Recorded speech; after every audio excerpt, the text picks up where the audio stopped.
Good morning. Well, today I leave my lovely friend Paula. I've had a great time, but I will be back soon, or she might be over to me. We'll see what happens first.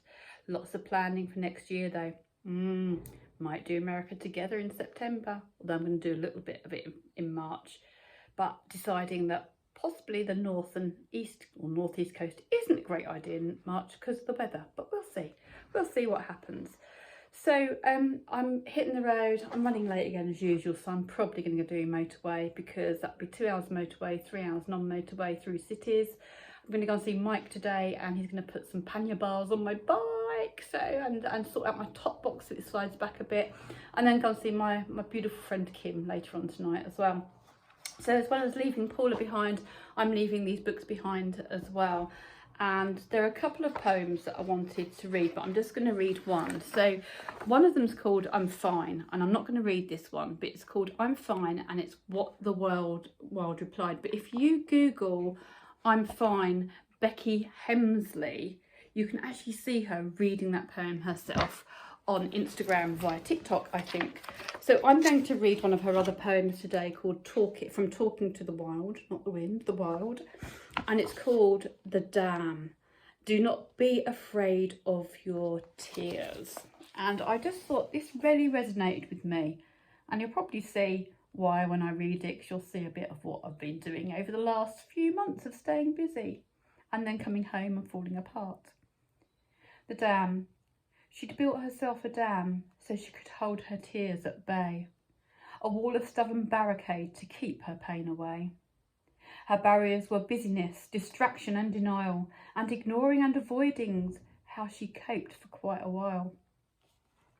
But the trouble was her dam left nowhere for her pain to go, so it sat behind her wall with nothing left to do but grow. The tightening in her chest began constricting every breath, and to battle every painful thought took every ounce of strength. The lump inside her throat got slightly bigger every day, and before too long she found she couldn't blink her tears away. So the pressure kept on building and the dam began to crack, and it soon became impossible to hold the water back. So she let the dam burst open, and as she felt the water flow, she realised sometimes all we need is just to let it go. I've stopped at the Watford Gap, the big north-south divide, to try and warm up my fingers and my body. It's time for the thermals out there. I have got layers on, I've got my waterproofs on for the wind chill factor, I've got music playing in the background so we might get copyrighted, and people walking behind me who might complain, but never mind. All's good in the hood. I thought I'd try a chai latte, being I liked that turmeric latte. Bloody delicious with coconut milk. Anyway, there was lots of places I could have stopped. I think it was Anne Hathaway's cottage. But is she not an actress? I don't know. And Shakespeare's country, and an armoury, Stratford Armoury. There were castles. If I go like that, people won't walk behind me.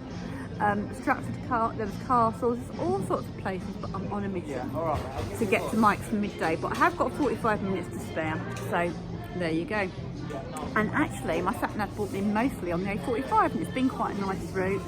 And then I had to come onto the M1 and I'm like, oh no. But you know what, the first part of the M1 is beautiful. There's fields, there's farms, there's some wind turbines, there's a funny red brick castle turret thing. It's really quite lovely. Fields, trees, blue skies and sunshine today, even though it is cold and windy. So it just, filled in my mind that, just because we see the colour blue and the letter M, it's really not a problem. It's just in here that makes it a problem. It's getting a bit busier now they've merged, and I'm now at the Watford Gap, but that's fine. I'm gonna have my cuppa, take my time and just see how it goes. I'm finally here in Bedford. And I'd like to say that I went to Milton Keynes to get some photos of the lake for you and show you where Gulliverland is, but that would be a fib. It's because my O2 MiFi, which is useless, because 3 months ago they did an upgrade. It used to work fine. They did an upgrade 3 months ago, put the price up to £40 a month, and since then I can't get any signal. It keeps chucking out, my phone just keeps disconnecting from it all the blooming time. They reckon the signal's fine at home where I live. Well, but it's not, and it's not anywhere else. So hopefully, I think I've only got another month. So as soon as I get back this Friday, I'm going to give them notice, because I don't want to continue with that. I don't know what to do with my phone. What happens is it then kicks it out, it goes to 4G. I have my maps turned off from 4G because I haven't got unlimited data, so I try and save the data.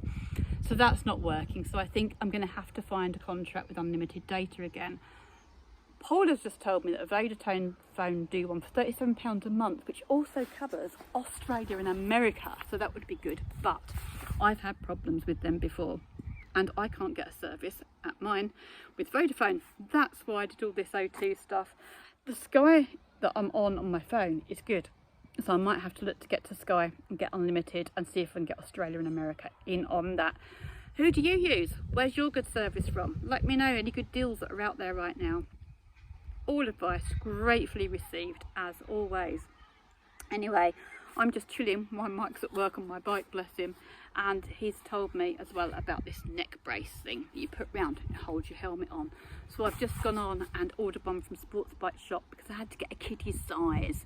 So the adult ones on eBay you can get them for about 13 quid.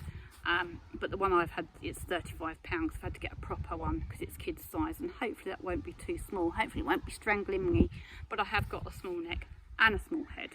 So anyway, yeah, so the reason anyway why I got lost, because I've gone off on a tangent as I always do, was it had gone on to 4G, my maps was turned off, so it just took me to MK41, which was Milton Keynes. I was 2 minutes away from my destination until I realised, and then I had another 28 minutes to ride, but I'm here now, so that's what counts. There is no rush, it's all okay. Right, here's just a quick recording for you to see what the Ryker looks like without the passenger seat and the back bit on. So it makes it a lot lower, it's easier to get on and off of, but obviously for touring and convenience I need storage and more space, and I like to take a passenger every now and again. But this is the basic of how it would come. And this is my little baby Bumblebee, my little Ryker, next to the F3, which I do aspire to one day, maybe. Just a little bit different in size. As Mike says, when I grow up, I want to be an F3. Mike's been working for nearly 4 hours on my bike, and you know how most women get really excited for a makeover, like, you know, they're getting their hair done, their makeup, new clothes. Me, I'm just so excited that Bumblebee's getting a makeover. It's amazing. I've got my top box moved back so I can just get to it freely. I've got a seat on with racks on so I can get some panniers on. He's put a lock on my bonnet because I'm terrible to always leave it sort of stuff in there that I probably shouldn't. He's put me some heated grips on. Yay! And another YouTube, you know, for your a charger thingy, you know what I mean, USB port, that's right. And also a cigarette lighter one so I can get a pump for my mattress and don't have to go and find other people on the campsite. I'm one very, very happy bunny right now.